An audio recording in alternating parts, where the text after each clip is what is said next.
Welcome everybody to the first of what we hope is going to be a series of presentations on different aspects of rebuilding after disaster in response to the recent fires in LA.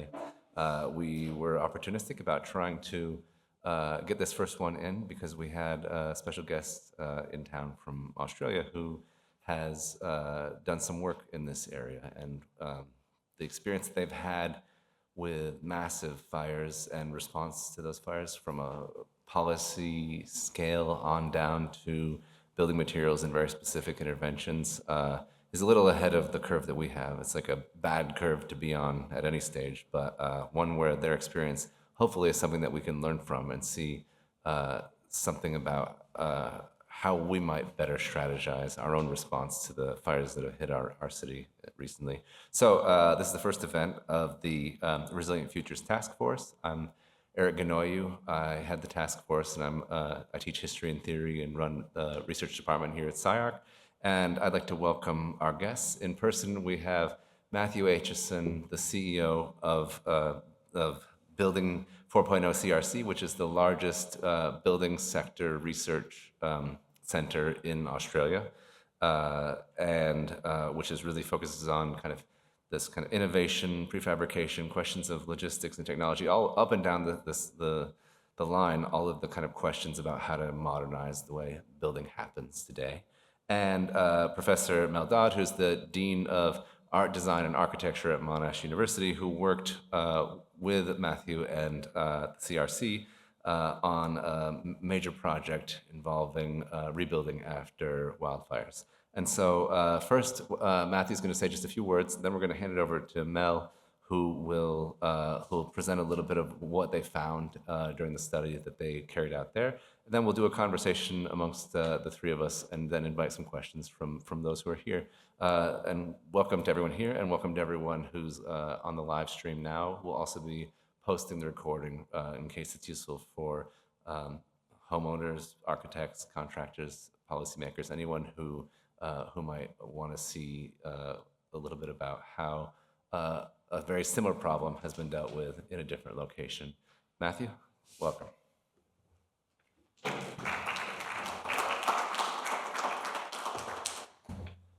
Thanks, Erik, and hi, everyone. I'd say it's great to speak to you, but as Erik's already pointed out, it's one of those topics that you'd rather not be having to speak about, but it is something I think in Australia we can speak to, the Australian experience, and this not just bushfires, sadly, at the moment, but all kinds of disaster relief. We're on about a 2-year cycle at the moment for really, really major disasters, which are striking different parts of the country, and whether that be flood, cyclone as we call them, or bushfire. So you'll see a little bit about that in the project to come.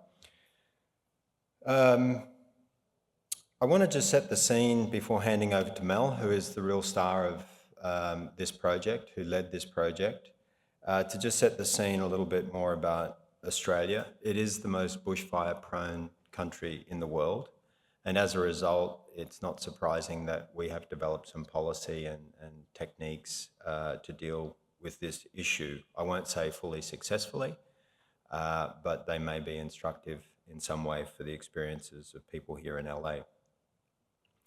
So just really quickly, we go back to the Black Summer, the so-called Black Summer of 2019-2020. There were 34 deaths, 3,500 homes were lost, which is vastly less than what was lost here in the LA fires. But the scale of this fire is something to behold, 18 million hectares. And I've converted that for effect into the 70,000 square miles, or the size of Oklahoma, I learned this afternoon, because when I was trying to communicate the size of this fire to Erik as being the size of Wales, England, and half of Scotland, that really didn't register with him. So it's the size of Oklahoma. And of course, once these emergencies and disasters happen, the focus really quickly turns to rebuilding, and I think that's the focus of what we're going to be talking about today.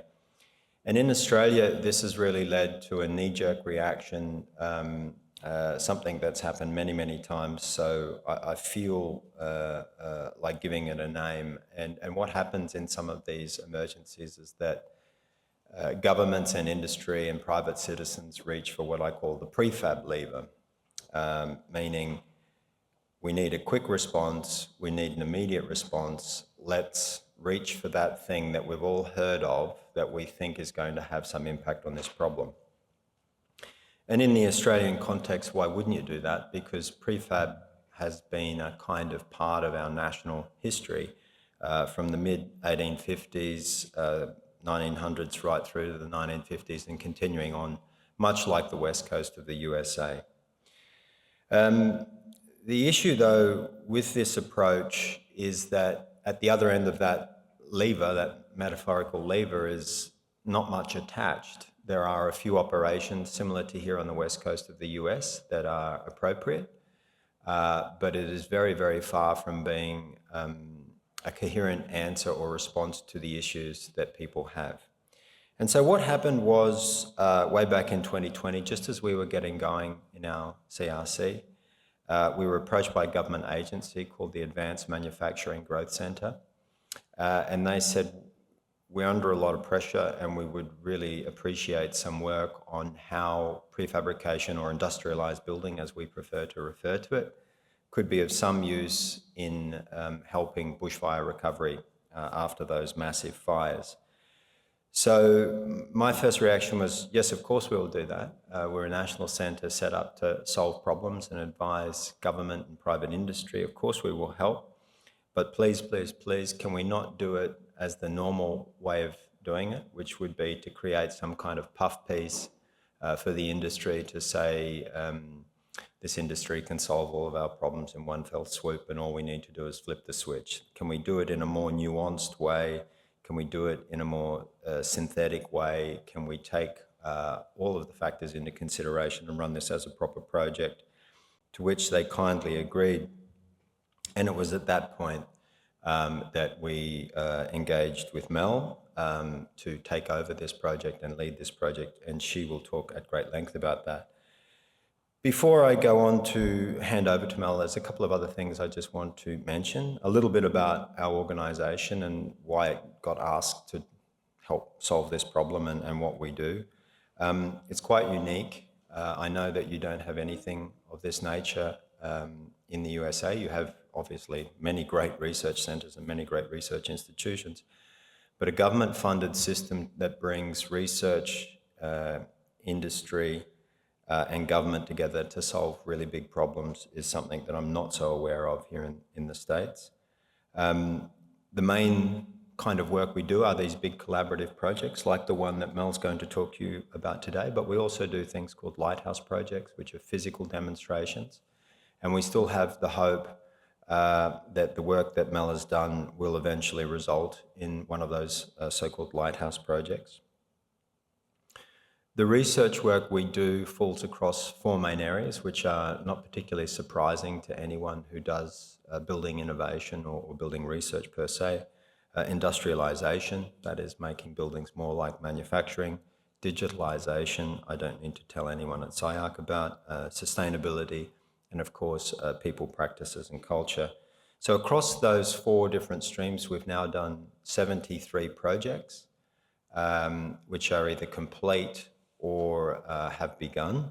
And you can find resources from all of these, including that one project I've singled out there, Project 35, Prefab Housing Solutions for Bushfire and Disaster Relief, on our website, which I will show you about in a second.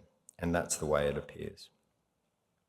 Before I hand over to Mel, I just wanted to quickly say, yes, this is a problem we've dealt with for a very long period of time and developed many different capabilities around. So on the left there, you see design guidelines and policy pieces. So every state runs building in Australia. The federal government looks after taxation and major issues like that. Municipalities are chiefly in charge of issuing permitting and planning and things like that, but it's the state government who coordinates building.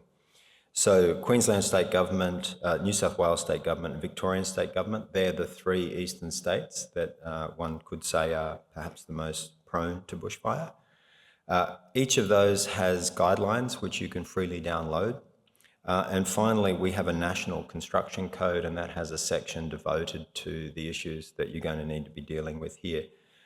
Just on the right-hand side are some of the projects and research organisations. I'll obviously share this slide deck with Erik, and he can feel free to post it so that people can access these things. In addition to our CRC, which is focused on building innovation more generally, there was also a bushfire and natural hazard CRC that was set up particularly to deal with this issue, again working between government, industry and research groups.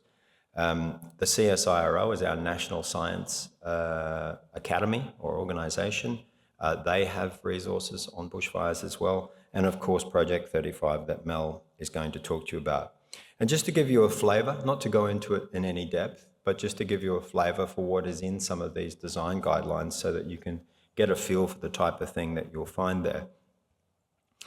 It's full of material like this that tries to break down in very simple terms for a lay reader, I guess you could say, what are the issues at stake, what should we be looking at when it comes to private houses and how they could be fireproofed, getting inside the technical issues and looking at vulnerable areas, looking at different materials and the way that they work, explaining the policy, which is a job unto itself, because for those of you who are familiar with building codes and policy, it's pretty impenetrable to the normal human being. So doing that for people is really important. And getting into potential solutions about how some of these things can be solved. So again, that's just a bit of an overview of the country, of the organisation that we are involved in that helps to solve some of these problems. But now I'd like to hand you over to Professor Mel Dodd, who's going to run through the actual project that we did and give you some of the case studies and examples and overview of what we worked on. Thank you.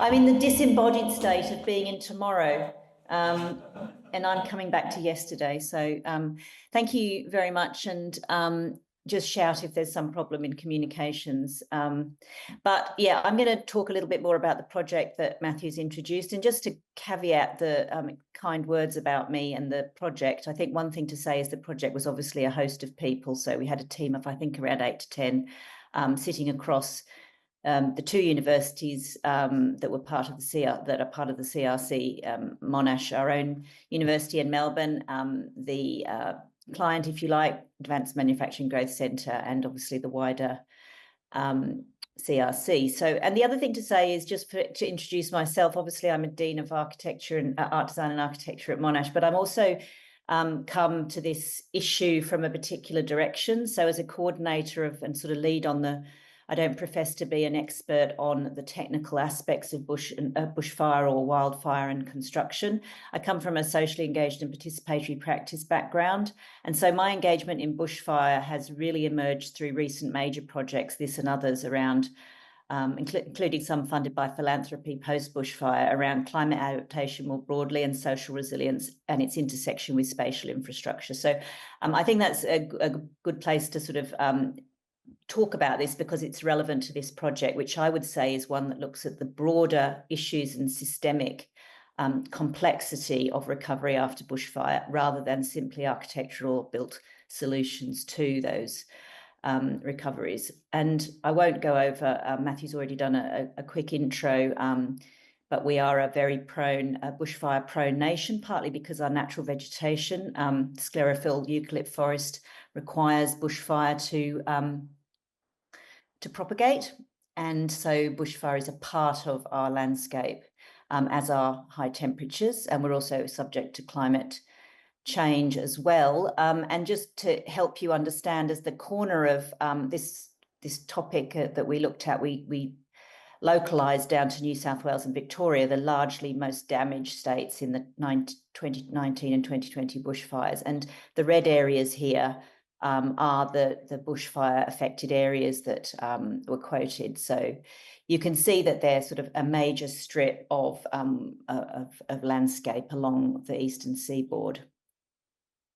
So just to talk about, I guess, the project was really about seeking to understand the wider complex context, scenarios and conditions that impact upon prefabrication, when it might come into the bushfire and post-disaster experience. So things like finance, building regulation, land use control, highway regulation, supply chain, time, community and trauma-informed practice. And I think that that was important because perhaps what we were not critiquing but reflecting on is that simple solutions through built form to quick prefabrication in a disaster scenario and potentially, fire resistance in future are only one tiny segment of the broader issues, and that the barriers to prefabrication entering both into the broader market and into the post-disaster space is these complexities. And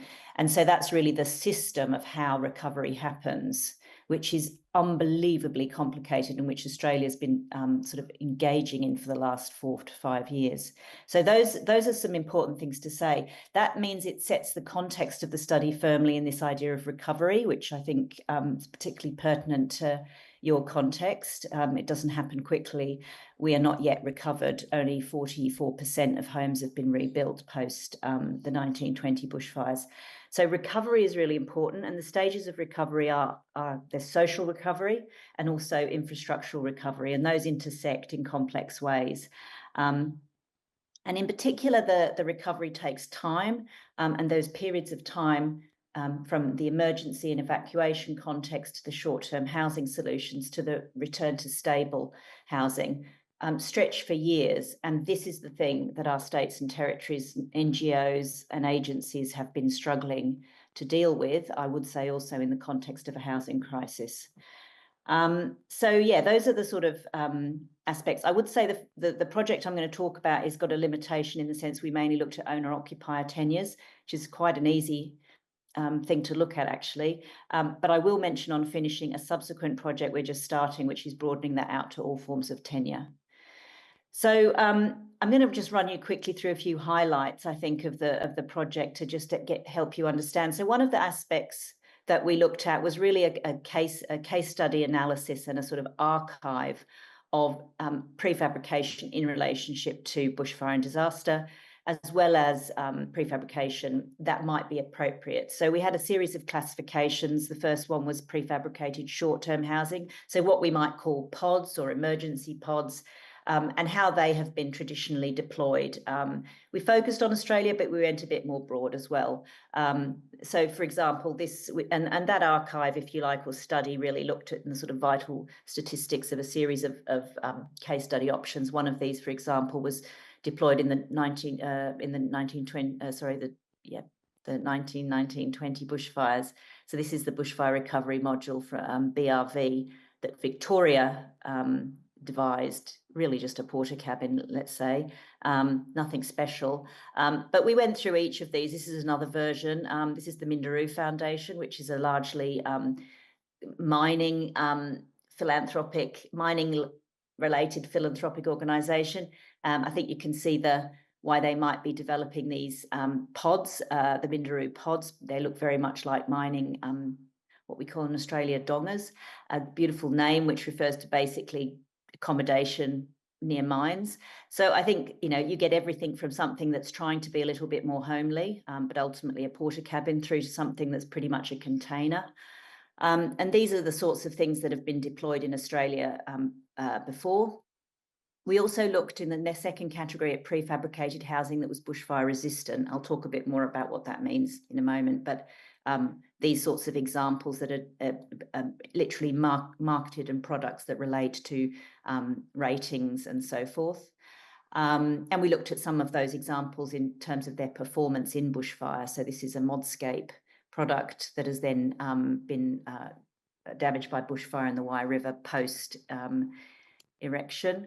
A second is, so if you like, those categories in that archive, I'm not going to go into in depth, but they are available on the study, and they really try to look at the broad ways in which this type of construction had been working. And I guess one thing to note is that there are prefab as emergency and modules, so pods in emergency situations, and then there are bushfire-resistant housing as prefabrication for long-term stable housing. But what we found was a complete gap in the middle, which was, if you like, an approach to how a house that might be there in a sort of small-scale pod emergency on a piece of land could incrementally grow into long-term return stable housing. And that particular journey from being in an emergency pod on your land to re-implementing a build is the most stressful, the number one most stressful and difficult recovery that homeowners have had to make. Most of them have been in pods for years more than they was intended, and never managed to rebuild yet because of the complexities of legislation,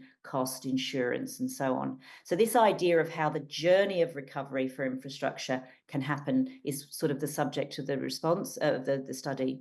The second area we looked at was transport, logistic, and assembly approaches. So again, we have remote areas of our country, but we also have mountainous areas. This is a sort of zoom in of Victoria. And this diagram is really just trying to map the issues and logistics of prefabrication delivery. So truck, the restrictions of truck widths, accessibility, roads, and sort of marking that, and obviously seeing the unfortunate inverse proportional, which is that most areas subject to bushfire, which you can see here, are actually the areas where we might need to place some of these solutions and are the most remote and difficult to get to, and therefore those sorts of issues affect cost and logistics and supply chain and so on. So that was a really important sort of reality check in the study. The third area was really looking at regulatory frameworks, an absolute minefield, but broadly what Australia has created, and this is pre the recent bushfires. It goes back around 15 years, I think, this National Construction Code rating system. So the ratings are BAL, bushfire active. I have to look this up every time. Bushfire active level, BAL, and they go across this effectively severity index from BAL 12.5 to BAL FZ, fire zone, in which the heat flux of each is different. So that is then creates and cross-references to an Australian standard, consistently updated and updated since the recent fires, which is for construction of buildings in bushfire-prone areas. So this really lays out the BAL ratings as actual construction standards. And this is not what we focused on in the study, because in a way, this is one of the easier things to do. We know what resistance means, and it's expensive, but it can be delivered. In fact, this effectively lays that out. Well, some of the things that have been difficult and what we noticed in the study were things like this. These BAL ratings, you have to assess them for your own land. They are not a consistent assessed overlay in the Australian planning system in any of the states. So when you have a block of land, the first thing you need to do when you rebuild is to assess which zone you're in. Believe it or not, even if you would like to just assume you're in the worst, the flame zone, because your house had already burnt down, you have to actually do a whole series of very complicated measurements, which involve things like the severity of fire based on whether you're on the ridge of a hill or in the base of a hill, the sorts of vegetation classes that are around you, and various sorts of obscure and arcane mathematical computation. Most people who own land resort to employing a consultant to do this for them. And so the very first step is already overloaded with sort of red tape and classification that's quite difficult. But that does give you effectively then a sense of the construction requirements that you will need to satisfy. So this is just a couple of pages of probably about 10 pages for the BAL FZ or BAL fire zone, the most extreme rating. And really just to point out here, this is asking for concrete slab on ground, no elevated floor unless it's concrete. Other critical things are solid masonry or concrete construction, absolutely no gaps larger than 2 mil on all of the construction, and particularly problematic shutters on glazing, fire-rated shutters on glazing, or fire-rated glazing, roughly costing about, there's one fire-rated glazing company in Australia, Powerhammer, $5,000 a square metre for their glazing, and shutters to satisfy the Australian standards. So this does give you that information anyway. Other aspects of the regulatory frameworks besides the construction standards and the BAL ratings go to this idea of bushfire-prone areas, which is most of, for instance, the state of Victoria, as well as bushfire management overlays, which refer to planning legislation. So you're probably lost already in terms of the multiple layers of legislation, and imagine this as affecting individuals on their blocks. Yeah, that's just bringing it all back from theory and legislation into the reality of how a cleanup and the stages of recovery actually happen for homeowners. So I guess the project really took all of those sorts of intersections and areas of broader systemic sort of contexts and started to try to incorporate them into a diagram, if you like, to begin to understand. So the main thing to point out about this diagram is that, any prefabricated solution within a bushfire context needs to be dealing with the four basic areas. One is the construction system. I've talked about that. So construction methods, logistics and assembly materials and finishes. It needs to be obviously dealing with program and performance. Adherence to legislation around fire zones and energy performance, appearance in relation to conservation or ecology issues, and functional briefs in terms of servicing and so on.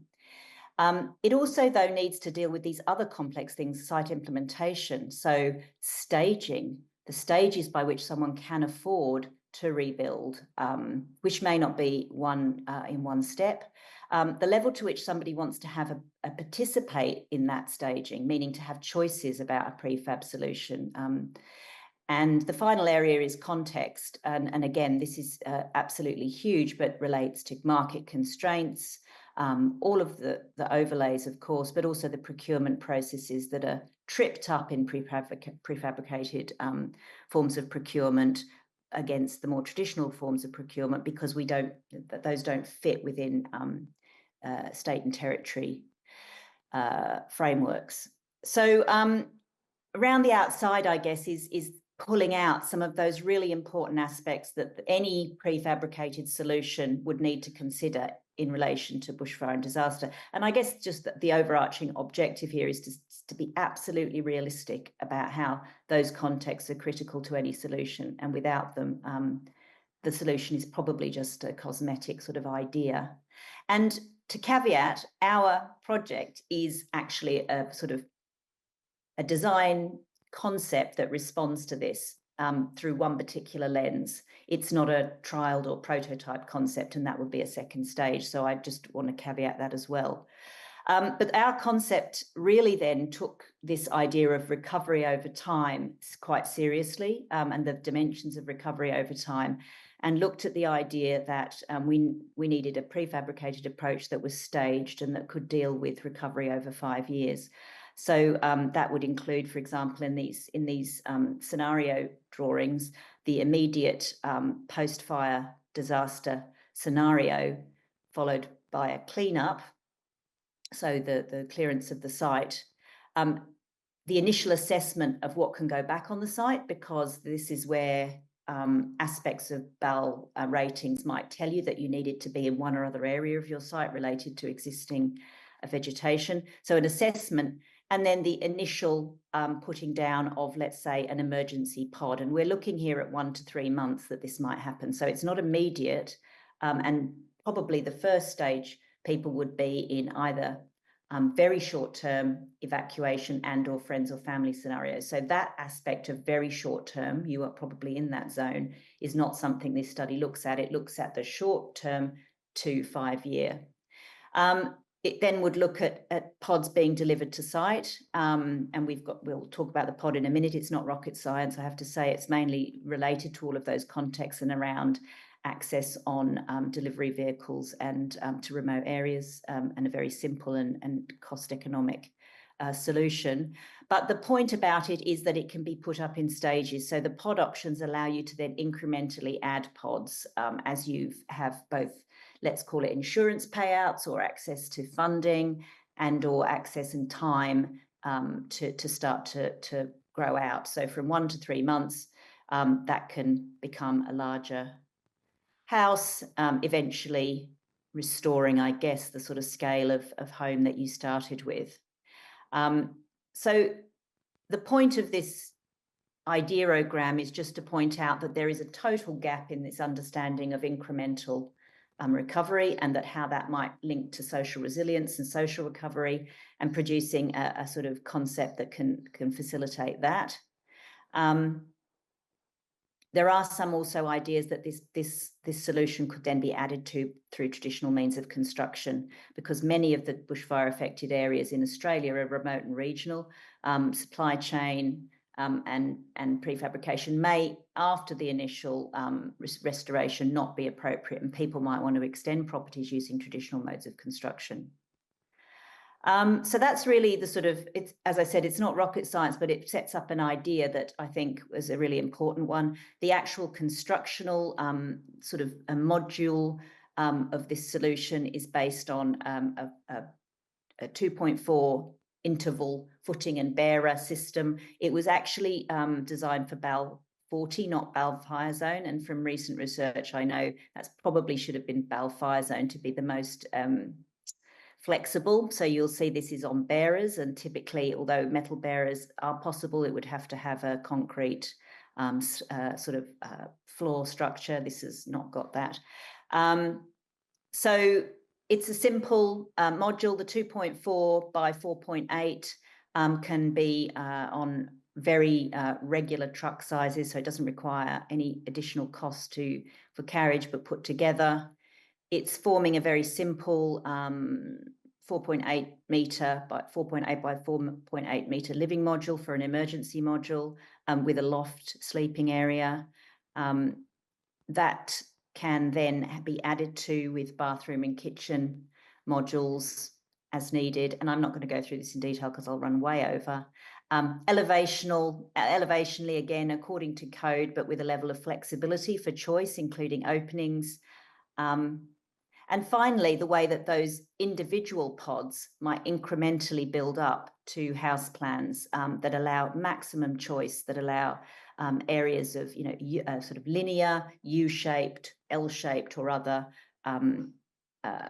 layouts that give people real agency in the choice and sort of layout of their home, rather than a sort of off-the-shelf product. So these are some of those sorts of laid out, just a little game planning with what that could look like when those modules build up to larger homes. So I just wanted to finish by saying that as a result of that project, very much an ideogram that responded to societal and industry challenges that we were going through a couple of years ago and still are in the sector, we presented to the a federal organisation of states, the SRRG, which are representatives of all of the state. We have states and territories across Australia, and all of the states and territories relevant departments that have to deal with recovery. So social recovery and housing recovery. So this group, we reported this project to them, and they have since commissioned a major project just starting over the next 3 years, alongside Natural Hazards Research Australia, which is the quite an important group. It actually emerged from the bushfire CRC that Matthew mentioned, and it has now become quite a major organisation. It's Australia's National Centre for Natural Hazard Resilience and Disaster Risk Reduction.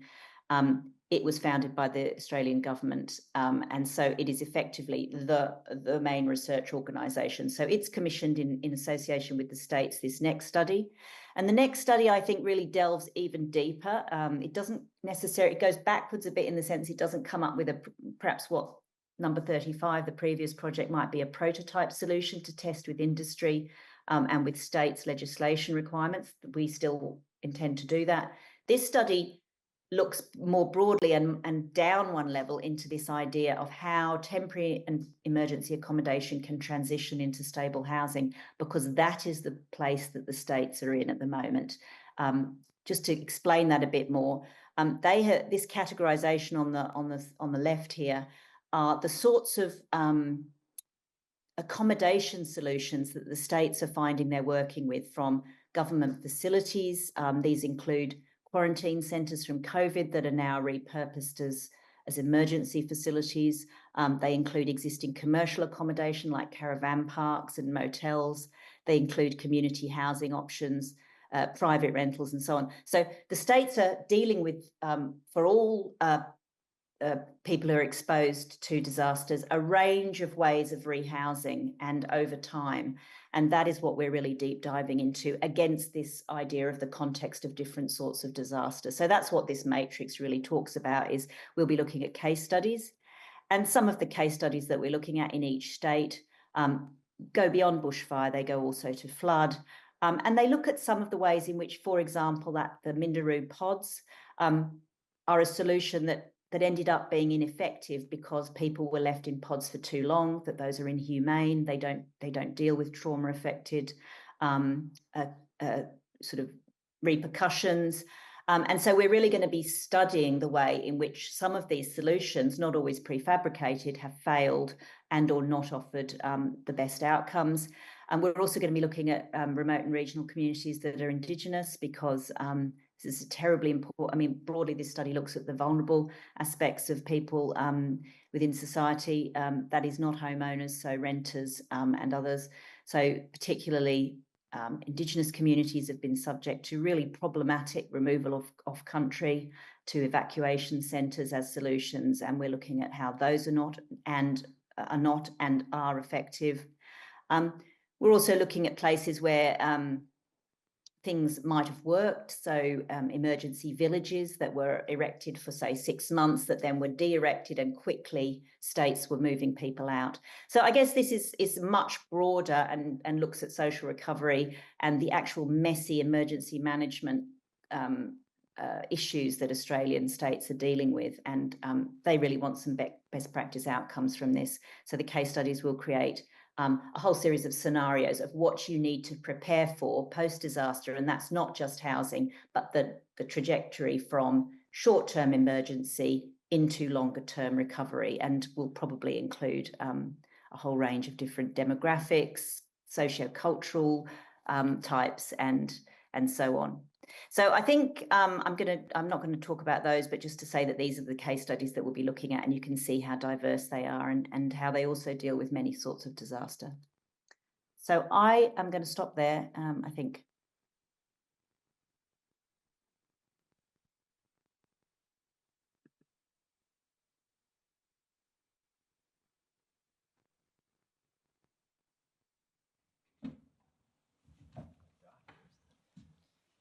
Thanks, Mel.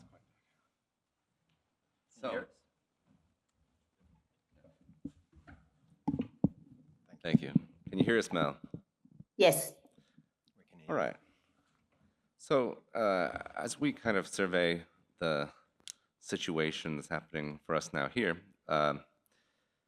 we see very rapid desire to immediately reconstruct on the part of the victims of the fires, and also a kind of mechanism from the state and from other entities that support something like a kind of a vision of rapidly replacing exactly what used to be there. And I think we could see from the fact that these structures were susceptible to burn on such a vast scale that needs to be tempered with, first, just slowing down from the very, very first wave long enough to understand what those better practices are that might provide an outcome other than the one that we just had, but also very realistically a need to kind of move as quickly as possible. I think that we're in maybe a more densely urban environment for the two major fires that just happened here,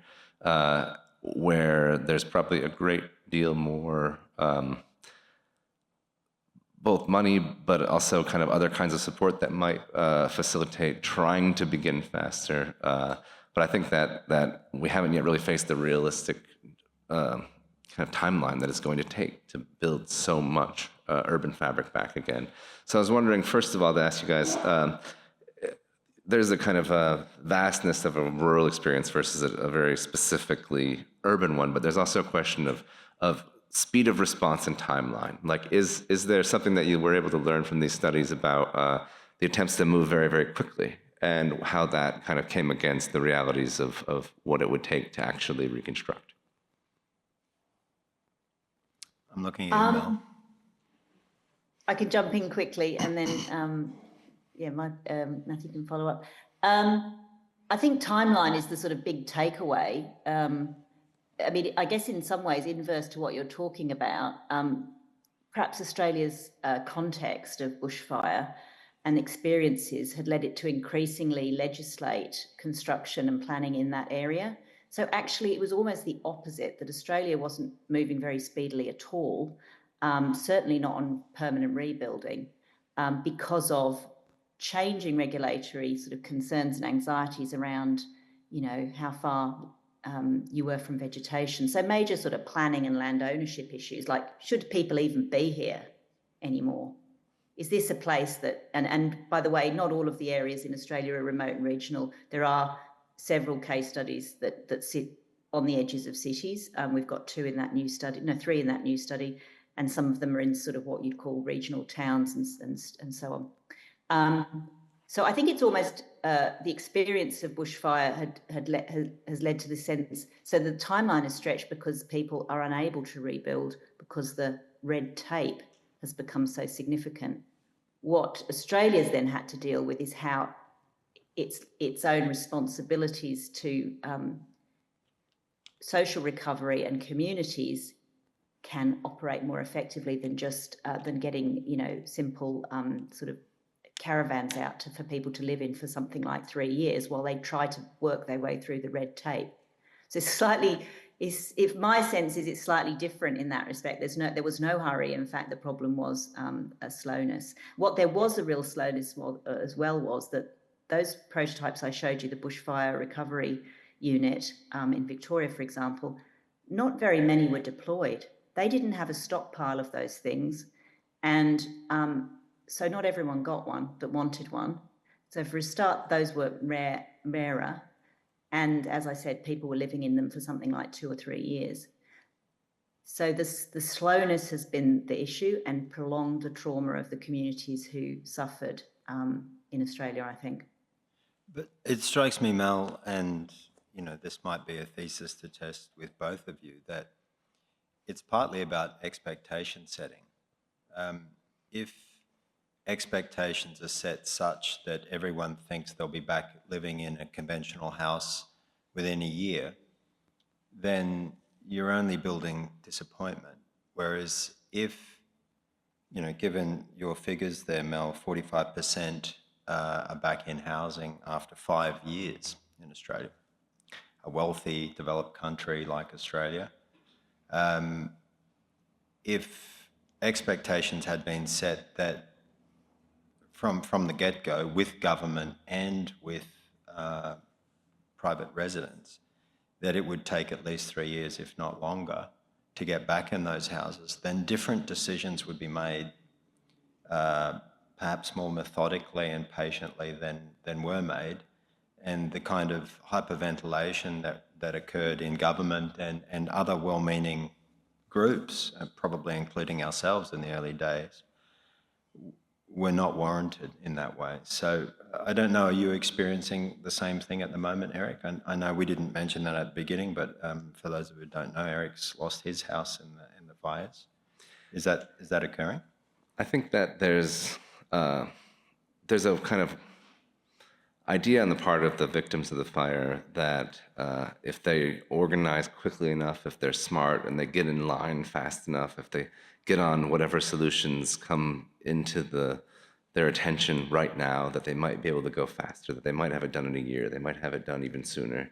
And I think there are many who really hope to bring that about. And I think that we know the kind of conventional contracting for small-scale residential construction in LA was already highly taxed and it not able to keep up with demand, but also by adding this great new load of houses, not only is there more work than the contractors can handle in one go, but also it'll inevitably raise prices from what are already extremely high per square foot construction costs compared to other parts of the country here. Almost certainly, which outstrip for the vast majority of people what they received or will receive for the insurance that covered their houses if they had insurance at all.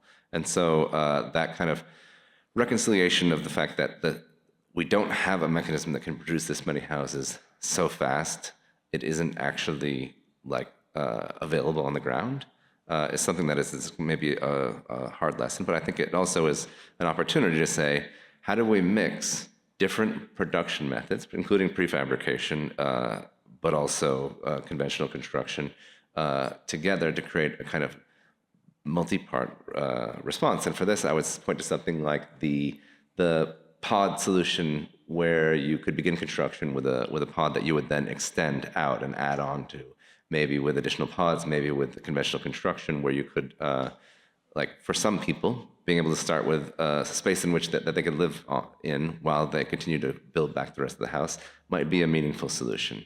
Others, I think, will end up in trailers or kind of temporary housing, and that they think is going to last for a few months, but will actually last far longer. And I think that there's also, because these sites were such valuable land and so close to the center of a major city, it's valuable to rebuild on them as well. And that's leading to another question about displacement and neighborhood change that I think nobody wants, but that nevertheless will come into play as part of the discussion of what happens as we rebuild the sites of these two massive fires. So thinking about that, like I'm struck by the kind of different solutions that you looked at and what worked and what didn't work, but I'm also struck by something that I think is going to be absolutely critical here, which is a triangulation between a regulatory structure that can facilitate or slow down the reconstruction process, and the specific strategies of how to execute individual buildings, both to maintain affordability and speed, but also to build in a kind of wildfire resilience that needs to exist on sites like the two neighborhoods that were wiped out. Yeah, absolutely. The broader system diagram, I think, is the one, and I'm not sure we've got the answers to that yet, except possibly that the state's experience of recovery in this particularly severe example that we had 5 years ago has led to them beginning to understand the problem. But still, as shown by the sort of commissioning research in this sector, not actually having the tools to respond to it. One thing I was going to say, I think your last point about, I've been looking in detail a little bit more at where we are now with some of these townships. So not the same context, but a very important point. For instance, Malakuta, a township in Victoria that was heavily affected by fire. That was you might have seen on the news, that was the community that had to evacuate by sea. And most of Malakuta was burnt. That township has now got a proliferation of blocks for sale, because mostly people were not able to reconstruct because the legislation has created uplifts in cost. The supply chain issues are major for that area of East Gippsland. So although it's a township, it's still a relatively long way from the nearest types. The sorts of traditional trades in that area are not very much in the best of times, and certainly now completely depleted, the increased construction costs. So the outcome has been that people are selling their land, and the people who are going to be able to rebuild on that land are the people who can take the risks with planning permits that are more tricky and take longer, construction methodologies that are, masonry and more expensive, these windows and so on. So I think that's right. The transformation of districts also needs to be considered by states, territories, and federal authorities. What is that transformation going to herald if it's not carefully managed? And I think that idea of the prices of land in your context is particularly important, and has been. I've been thinking about that.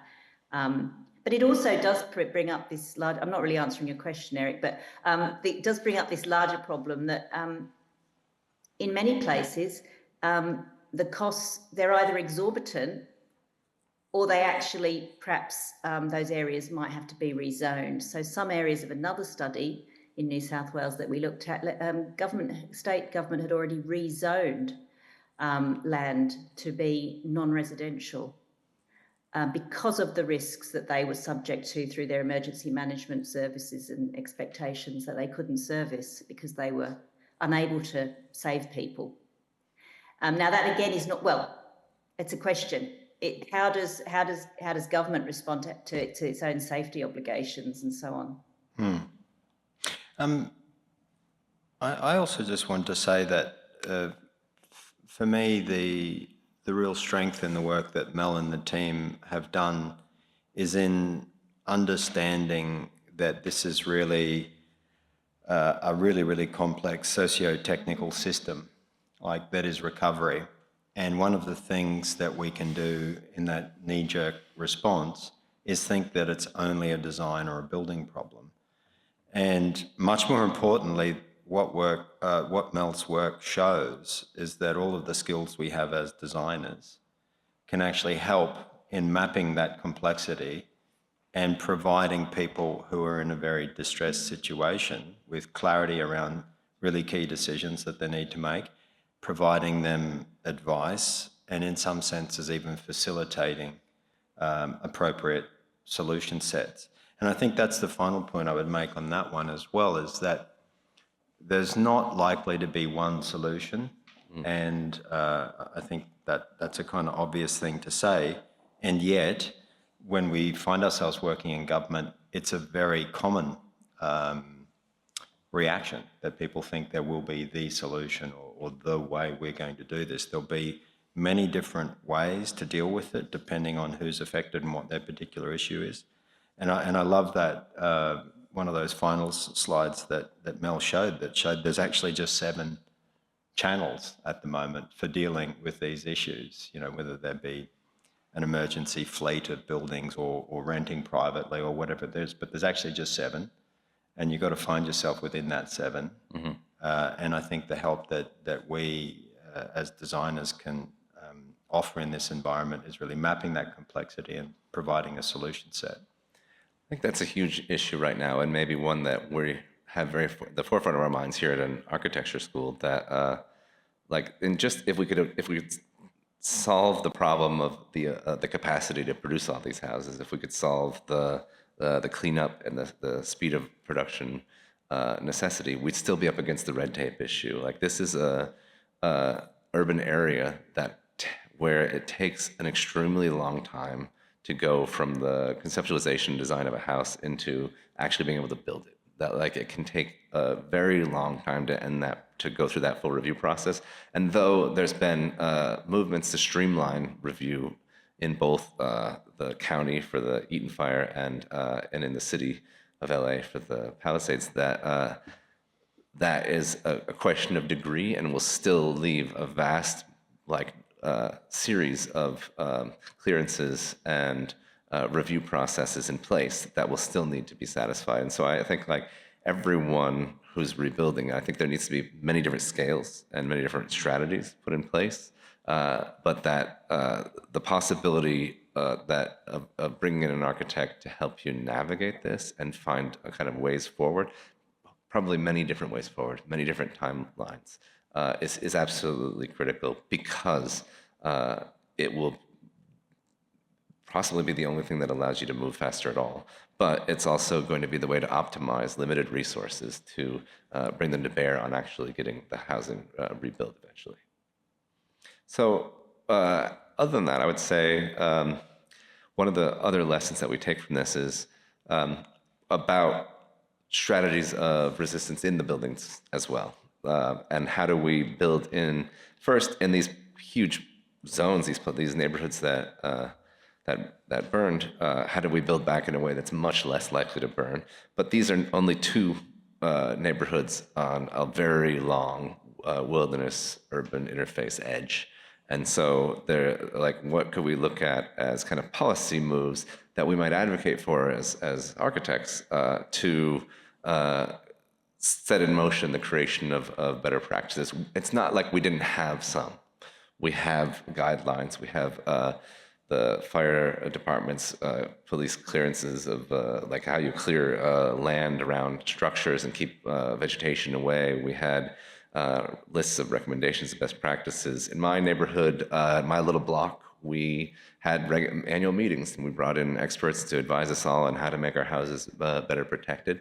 And we could see very obviously that the measures we all took were completely insufficient, right? That we need to do more. And so I think like the much stricter set of stages and the kind of actual things that can happen on the buildings that you've started to see implemented more strictly in Australia is a good lesson to us. And so maybe like if you could just mention some of those things a little bit more specifically, the screening or the surfaces at different levels of heat exposure. Yeah, I mean, yeah, the Bell ratings are, I think, if you read the Australian standard, they're actually, it's quite clear. I mean, a layperson could read the Australian standard and go to, once they'd tackled their fire zone, their Bell rating, which, you know, is a bit complicated as I referred, you can read those pages, there's 10 pages, and give it to your architect or your builder, and they can fairly easily guide you. So those sides of it, I think, are quite functional. You're right. I mean, broadly speaking, they range, as I said, from the most extreme, they're around a complete lack of ignition, even on embers blowing. So the way that they do that is on slab, no understory or raised floor level. They are, like I said, masonry construction, and roofing can be framed, but has to have this fireproof sarking and envelope, which is extremely carefully produced so that, for instance, there's no overhangs in which embers could then go up into eaves or anything. So it affects the form of buildings. I mean, if you were not a careful designer, it could be very bunker-like in that respect. Windows have to be smaller unless you are a millionaire.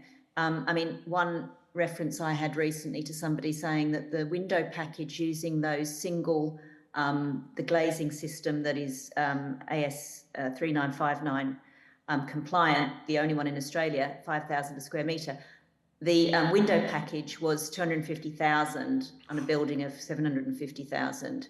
And those are not excessive windows. This is not your sort of beach house with large sliders out onto. This is just a sort of simple window package of a regular house. So the shutters are an alternative. So, you know, if you've sealed up the rest of your house at the most extreme version and you've got an architect who understands how to, I think this is a really important point because, you know, work within those constraints imaginatively and to understand resilient sorts of buildings for these sorts of terrains and contexts. I think, the window aspect is important because it is the weak point. One thing I have noticed is that, you know, those windows that are certified are actually just 30 minutes certified, after which they're ruined. So the issue is not only that it resists, but that you can return to it and it's not a ruin or a sort of requires, and that bothers me a bit about fire zone regulations, particularly the windows. So in some ways you may be better off with shutters because actually shutters do protect your house and you can return to it. None of the fire zone, it's acknowledged, prevent your house burning. They are largely about human life. And so that is another aspect, which is that perhaps nothing can really resist a wildfire that's particularly hot. You know, so I guess those are all risk profiles that go in. But I do think that the quite simple BAL ratings, which people can access, would be interesting. And the next one down is you don't need shutters on your windows. Your windows need to have some ratings, not as severe, but you also need ember grills. which can double as fly screens. That's handy for Australia. But they're ember grills that, and there would be typically windows that were, frames that were thick enough timber or bronze to resist fire. So, but not quite the same level of burn resistance to the double glazed units, which makes them so expensive. So they sort of pretty much de-escalate down from that. All of them require extra resources and make a very expensive build, and probably a complicated build. But I do think that they're quite clear. And what they do give is people information on whether they really want to rebuild based on these constraints and parameters. And that's why some people are selling land and moving out. And that's where transformations could be, in your context, social transformations. But in some parts of Australia, are simply about people not living somewhere anymore. Yeah. I just want to tailgate on that one, Mel, the management of risk and the way, as you said, that's led some people after a long period of time to just completely vacate the area. Sooner or later, this is going to be a conversation, one of many conversations that the building sector is going to face here in LA, is what is acceptable risk and what is acceptable expenditure to avoid that risk. Because as Mel has said, and as one of my colleagues is a world-leading fire engineer, he will tell you, we can make a house that doesn't burn, but it is not socially, culturally, or aesthetically acceptable to anyone. And one of the things Erik and I were talking about in the car today were those mesh screens, Mel, that when a fire front approaches a building, it'll explode the windows. That provides entry for embers, and as soon as that occurs, it's all over because houses, all of them, are full of flammable things. So living with a screen permanently on your house, is that acceptable in a Southern Californian climate? For many in Australia, it's not. So these are things about managing risk and also figuring out what is a cost-effective management of the risk are some really difficult conversations, I think, that are going to occur. I think the other point I would make, slightly different to that, and again, this has come out with conversations with Erik in the last 24, 48 hours, is the importance of actually understanding what's occurred here.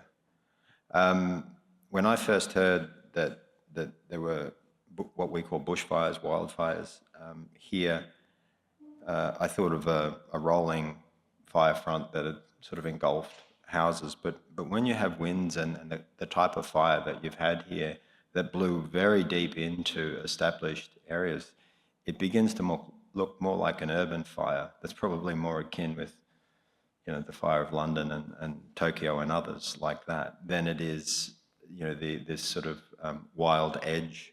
I forget the term that you guys use here. So really understanding what happened, where possible, modelling that to understand what happens if instead of 4 in every 5 houses catching a light and then setting the next houses on, what happens if only 2 of those houses catch a light? What's the propagation then under the same conditions? So really using our smarts and our analysis rather than this thing that pervades the building industry, which is the from the hip, I've got the answer for you straight out the gate without actually even knowing what's really occurred and whether what occurred this time is likely to occur again. I think that's super important, because the problem with this and bringing those 2 points together, I guess, is that putting a layer of regulation that is so thick over all of this is either going to be socially and politically unacceptable or financially unacceptable. So there will be trade-offs that need to be made. Something that we have the sad distinction of having now in LA is the chance to generate a very large data set. We don't need to do forensic analysis of every house that burned, what's left of them. They mostly burned so hot that it's hard to see exactly maybe how it went, but we can trace it over time. And what we're doing in SCI-Arc in the research department is we're initiating kind of geospatial analysis of various factors that people have claimed or talked about as having really impacted which buildings would survive and which ones didn't. We don't need to just kind of guess this or imagine it. We can check every building that survived against code. We can look at how the wind blows. We can analyze the satellite views to see what the immediate surroundings were like and how close they were to one another. This is all data that we can generate, and we're working on it right now. It might be that certain of the kind of moves that we can make to make houses more protected wouldn't have had that big of an impact in the places that burned in LA, and that others maybe would have had much more. And if we know that from an analysis of what actually happened, it'll tell us maybe a little better where to focus those energies, where to spend that little bit of extra money to make the rebuilt homes more durable, more resistant than the ones that we lost. I'd like to open it up if anyone here has questions. And I don't know if we have a mechanism for the people watching the live stream to ask questions, but if anyone in the room has one or two, we'd like to hear them. Yes, please. There's a mic, I think, coming so that people can hear you on the stream. Thank you all. This is very interesting. The question of should we have houses there? Here in LA, that kind of even wasn't really an option for a lot of people. As you pointed out, they wanted to rebuild right away. And that being the case, is there a role for a kind of public level infrastructure that would make these places more, resistant to this kind of catastrophe? Like, I don't know what it would be. Complicated engineering question for sure, but maybe, reservoirs on every other block or something. When you have neighborhoods in the foothills, like in Altadena, or maybe just more bigger fire mains, which proved inadequate here in LA recently. So I was wondering if you could speak to that question. I think we can say some things. This is not like I'd like to hear from the Australian perspective too, but I can tell you some of the things that we've noticed around here. First, on a level of planning, not many weeks before the fire happened, at least for the Altadena, with the Eaton fire, there's a new plan we call the Western San Gabriel Valley Area Plan, which covered, I think, every single parcel that burned. And so strategies of kind of addressing resilience, seeing where to pull back and where to densify, these things were absolutely taken into account in that plan. And it passed, but it passed so recently that it hadn't yet had any effects on the ground. But I think that was a big part of the consideration there. And it also, it's a general area plan. It took into account the fact that this new crisis of losing all these houses hits an existing housing crisis where we already had a dramatic undersupply. And so it was thinking about that on a parcel by parcel zoning level. And I think that when I've reviewed it with some of the groups in Altadena that I'm a part of, like Altadena Wild, I found that they had been pretty smart about how they looked like parcel by parcel and kind of gave a plan that could be implemented over decades to come. Well, suddenly a lot of the sites that might have been slowly transformed over decades are empty. And the chance for the plan to be implemented is much greater. I think that you might say something like, building code has already made new buildings much more resilient than many of the very old ones that were in the neighborhood that burned. But also, I've heard that and obviously I think we would all expect, that the Forest Service is trying to reevaluate its strategies of how to manage the Angeles National Forest to prevent this kind of thing from happening again. There's also been a lot of discussion in the news about the transmission lines for the utility, and there's some suspicion that those had to do with the ignition of the fire. Well, this is another thing that can happen, is like we can put these lines underground. We can eliminate some of the things that might ignite a fire when the winds are so high that it's very difficult to fight it. And so, yes, on a superstructural level of policy and major moves that can be made by governmental entities and corporations, yes, there's definitely moves that could be made. And so, and I think that some of them were already afoot and some are now being thought about more closely. We have to make this work as best it can, it's going to take advocacy and it's going to take rethinking. And I think that is something that did happen in the Australian setting as well. Yeah, I think Mel, you would know more about this. I'll keep my answer short. I think that's a really interesting question that you ask there. What would that infrastructure be? We know what it looks like when it comes to high water and flooding and those kinds of things. We also know what it looks like to areas with high wind zones, but it's not yet clear what a kind of public infrastructure could be, because it appears that on the most part, the strategy for controlling the fires is atomized to the individual house and its ability to combust or not. So I think that's a really interesting question that some big thinkers in this area could turn their head to, and particularly taking into account that cost-benefit approach.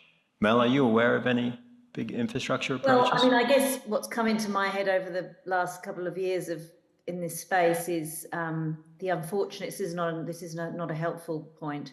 The unfortunate fact that climate adaptation and our footprints on geographies and contexts is often counter to political boundaries and things that we've done in the past without thinking. So issues of adjacency between, flammable forest and housing subdivisions, between flooding. We've just done a really bad job of this in the last, in the urbanised period. And one very hard lesson would be to start to look at how those if you like, sort of in between spaces, fringe areas actually need to be, less colonised. So that's pretty difficult, but it is happening in Australia. In the Lismore flooding, there is compulsory purchase in some areas of the floodplain because it's considered now.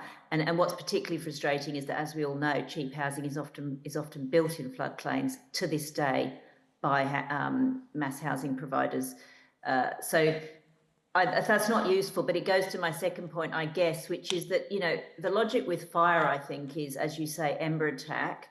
One piece of, in a funny sort of way, one piece of technical input that might be really good is actually bringing up all of the older houses, because let's face it, we talk about new houses, but the problem is that new houses are only ever a tiny percentage of the housing stock. Housing that is in adjacency to flammable, areas of bush need to be upgraded with those sorts of ember screens and so on, so that they do not catch, so that they do not spread this into an urban fire. And that could be, through government subsidy, not impossible, because I think that's where what happens with fire. I mean, the other problem is that fire boundaries, as we know, that's how firefighters fight fires, is that they burn back, they establish a boundary and then burn back into the fire so that the fire stops and there's sufficient distance that embers aren't catching. So the other unfortunate side of this is to have zones in which, and that's what happens effectively in the legislation in Australia on your individual block, you have to clear the bush, and often that's counter to why people want to live on that block. So I think there's some really hard lessons about fire and adjacency, and they go from this meta, why did we subdivide in that geographical context, right through to how we, prevent the ways that fire spreads and upgrade housing that's existing. Yes. So I have a question. Hi, my name is Emina, and thank you for the presentation, first of all. My thesis, I'm in the thesis year, final year, so it's very related to the topics that you guys were talking. Me and my thesis partner are looking onto resiliency, but specifically after the wildfires happened in LA, we started to look into materials resiliency and that kind of stuff. But I was thinking, throughout the presentation of like, these fires happen like on the exterior of the environment and are probably gonna happen again. And what you said was really interesting, that there is no house that would not burn. So everything eventually would burn or melt. But I was thinking, like, have you guys ever considered like the soil, like what happens to the soil? Like, would there be any possibility? Because let's say during another emergency situation, like a tornado, people go underground, or during floodings, people go above the water. So there is this kind of typological response into these situations. So what came up to my mind was like, you know, those like car parks where they're like kind of have this elevator system into it. So the cars kind of like go into one elevator and then they lift it up, so like, or lift it down so they can have more space. So I was thinking, like, if there was any way that you can, like, a system, I don't know what kind of a system, but can work in the same way, like going underground, like during a situation, and then maybe like might go back up. I don't know, maybe it's like a very complicated scenario, but like this is what I was thinking, if you guys had ever thought about it. Or The first thing that springs to mind, Mel, you're probably already on this, are the opal mining towns of Cooperative in far west New South Wales. That's a whole community of underground dwellers. They actually live in underground houses and are linked by tunnels and things like that. That's more of a climate response because it's desert and it's actually quite cool and pleasant. But just thinking, listening to you talk, it would have an advantage that it wouldn't also burn. Yeah, I mean, I think my main response would just be two things. Firstly, the idea of a bunker has become quite popular in Australia post bushfire attacks in the last 50 years. So some people do build bunkers now. They're not always underground, but they might be partially underground. They're effectively an escape to save life, so that if you're in a remote area and you can't leave, or you leave it too late to leave and roads are closed. So there is a sort of history of bunker as a saving life. It doesn't deal perhaps with the issue of how you continue, how once your house is burnt down in a fire scenario, what you do. So that's just one thing to say. The second thing to say, I guess, is like everything, engineering technology could give us a solution to absolutely everything virtually. The issue is what it costs and the logistical reality of people being able to do it. And I think in the case of underground, it's absolutely there. So in some areas like Cooper PD, the geology means that excavating underground is quite easy. It's got self-supporting rock. The sort of costs of underground life in other geologies and soil types might be much more costly.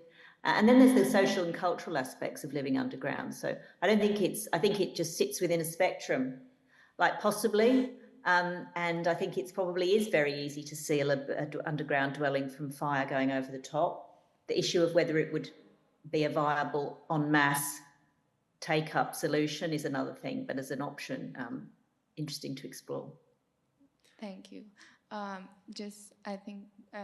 just wanted to say, I think I kind of like proved my point a little bit misleading. I was trying to say, like, you wouldn't specifically live underground, like as like your day-to-day life, but like in emergency circumstances, that would kind of like be the case for a while, because yes, maybe it would be very expensive to build that infrastructure, but it's better to do that and then like not have to, like, your house gets burned down and you have to like rebuild it anyway. So like I was not suggesting to live like fully underground, but maybe like during the situation. But thank you so much for answering my question. Yes. Hi. Hi, I'm Danielle, and I grew up in Malibu, and I have had a question for a long time. So a lot of my community that burned down was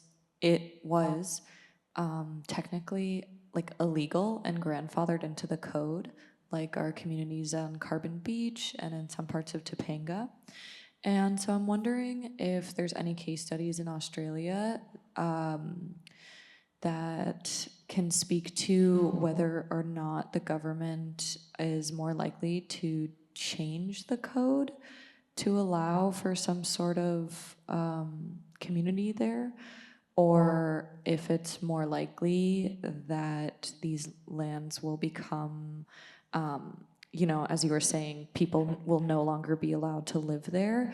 If it then becomes public land, like a public beach or park, or I'm just looking for guidance as to what Malibu specifically might look like with all the red tape around the code there already. Look, again, Mel will probably have the specific advice, but I think the difficulty that I could predict in comparing the Australian and the US experience is the differences in our system of government and society. I think that's likely to play out first and foremostly in insurance policies. So we're already seeing that in parts of the US. We're also seeing that in parts of Australia, that premiums are very high in areas that are disaster prone in ways that 30 years ago wouldn't have been issues. The likelihood in Australia of the government intervening and doing something when insurance is no longer available is very high because of our expectation of what government should provide. Over here in the US, I'm not claiming to be an expert at all, but from reading the newspapers and watching the news, I would suggest that's probably less likely. In the state of California, I couldn't say, probably a bit more likely. Yeah, I guess my question is more even like before that. For example, like on Carbon Beach, so many homes were built like on stilts like decades ago over the water. And I'm kind of just wondering, maybe like Erik would know more because he's more familiar with LA. If that's like, oh, sorry, go ahead. No, I was just going to say, I've got, just before I forget, I've got one example that goes a bit to that, and it's the one I gave, where you're talking about illegal structures or structures that might, which is very common in house building. You get your sign off, or maybe back in the day there wasn't even the same level of sign off, and then you incrementally add things that may or may not be up to code, and they might be done, without sight of the authorities. Typically, they're then returned to what you're supposed to do. So, for instance, in New South Wales, just back from the sort of coastal land where many of the fires happened in northern New South Wales, many people would live on a block and construct illegal dwellings. So that might be start with a container and then turn it into some sort of house, or get a shed off the shelf from an industrial supplier and live in it, and so on. All of those people are the ones who are up in arms at the rezoning, because those people effectively were seen as not actually there because authority, in terms of they're not allowed to live there. So I think in Australia, and I'd agree with Matthew, I don't know, the context would be that that you're very much in danger of the return to much more legislation, the original legislation, and not being able to go back to what you had. But we're quite a rules-based society, and we love regulation, much the way that UK does, even more perhaps.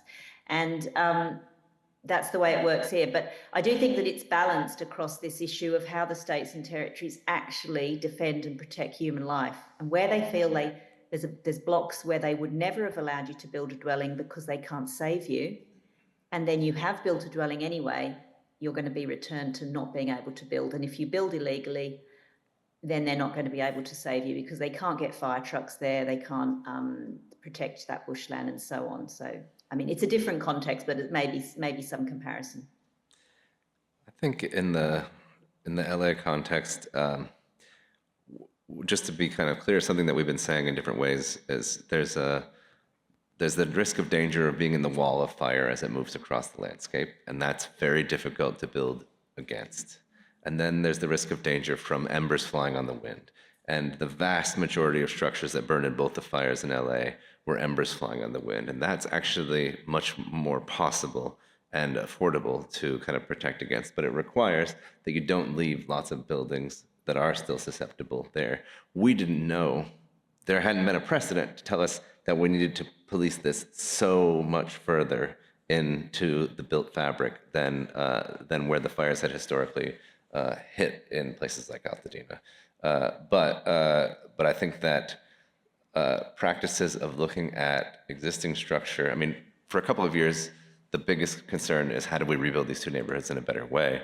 But after that, and during that time, we also need to focus on how do we make all the other neighborhoods less likely to have this happen as well. And it is difficult. You're like you cannot have these illegal structures packed in so tightly. What we saw was a domino effect in Altadena and Palisades, where there was probably more fuel that burned that affected the urban environment from the houses than there was from the surrounding hills. And they burned hotter and longer and threw more embers. And when one house caught, it was very easy for that one to catch the next and the next. And so those kind of strategies that look at all of the existing structures and try to make them all less likely to go could control the number of fires that emerge to where they can be managed by the firefighting entities who are on the ground. In the winds that were happening at Altadena and Palisades, it was like 100-mile-an-hour winds. It was very difficult to do anything. They couldn't get any aircraft support. They couldn't get other things in for the firefighting. But it was, a lot of the burn happened very much like spot by spot as individual embers happened to hit things that they could set on fire. Yeah, I guess maybe just like a moment for our fallen coastline that burned. And I kind of have a feeling with just our government and the way people fetishize our coastline here that we will rebuild. It probably won't be Los Angelenos or even Americans. It'll be people who can afford to covet, land along that coastline. And it's not even about making it fire protectant. It's about whether or not, these lots that are technically like 75% over the water will be allowed to be rebuilt by those kinds of people, or whether it will just be returned to the public and we'll have more beach.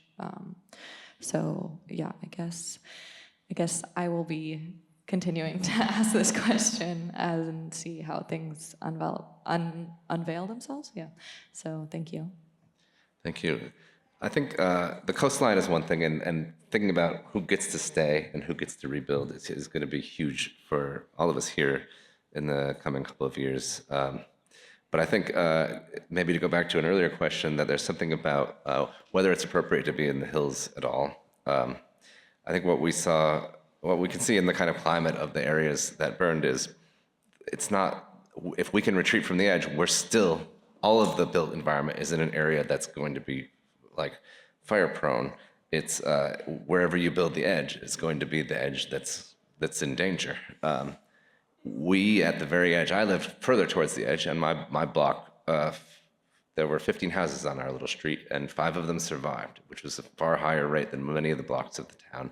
And it was because maybe, we don't know, we're analyzing it, but my initial kind of feeling is we maybe took a little bit more seriously the precautions that we were taking, and we were maybe a little bit more spread out than the houses a little further into town. And that probably helped some of the houses survive, like a third of the houses to survive there. And I think that we can look at that and we can try to figure out why and how that happened and look at the whole set of houses. And I think we'll find that there's ways that we could have kept this from growing to so many structures all at once. But I think we're getting to be at the end of our time. I think we take maybe one last one before we go. Actually, let's go, we'll go up front here. Can you hear? Yeah. One thing that came to mind was traditional Japanese dwellings. So instead of trying to build back and make it as fire resistant as possible, they actually develop it to be really easily reconstructed. So I understand the, trying to rebuild and fortify and armor our houses, but at the same time, in doing so, we lose communities. So if it's gonna take 5 years to get 45% of people back into the community, and the people who don't come back are the ones that can't afford it, it's not, I think we just need to balance it, and I was wondering if that was a part of like maybe phasing in building code and being able to say that the superstructure for any temporary house needs to be super fire resistant, but everything else, over the course of 4 years, we want it to be armored, but let's just get people in fast. Look, I hear that sentiment. I think Mel's study has been really good at showing the temporal dimension of all of this, and I think I was trying to allude at the end in some of my comments about cost benefits and trade-offs around what is cost effective and what gives you the most safety is a really difficult but really important question. Yeah, I think it's a really interesting point, and this idea that countries, geographies, cultures develop vernaculars of dealing with disaster, as Japan has done with earthquake, is super interesting because we can't always plan. It's a sort of iterative process of that. I think the issue with fire is slightly different in the sense that the sorts of, even if one had a fireproof core and then allowed superstructures or structures around it, that the issue of increasing fuel, as Erik just talked about, the sort of fuel, the issue with fire is fuel reduction, and therefore you might actually accelerate. I mean, an earthquake is an earthquake, and if it, so I guess what I'm saying the obvious, but the fuel reduction does seem to be one of the issues that the legislation and the codes have pointed to as something that should be considered really carefully, and all of the sorts of ways we design in which things could easily catch or embers could easily penetrate into an interior. I do think it probably does need more thought, but I mean, I'd go to this question of the sort of meta and how we deal with climate in relationship to our political boundaries and whether it's appropriate. I mean, a slightly scary thing I learned yesterday was that the National Emergency Management Agency in Australia, the federal agency, is currently developing a national risk profile. That's a big mapping process in which everywhere will be categorised according to risk. Now, that seems fair enough. Actually, what it's going to do is insurers, again, going to be able to actually peg insurability against that risk profile, as they sort of do now, but it possibly could even accelerate uninsurable areas. And the issue of rebuild is always a physical one of who pays what and how much. And most people without insurance would find it hard to rebuild. So I think I'm just pointing out that the structures back to the services, legislation and systems is so intertwined that we are not talking just about a building, a construction outcome and protecting that element. We're talking about a whole enchainment of consequences. And it would be great if society and governments sort of understood that at the time. I think Australia's somehow wading its way through them, and even it hasn't understood after 5 years. So, but tricky to. All right. I'd like to thank our guests, Mel Dodd and Matthew Aitchison. Thank you so much for joining us and telling us about what you learned in your country so that we can learn a little bit from what you experienced. Thank you so much. Thank you.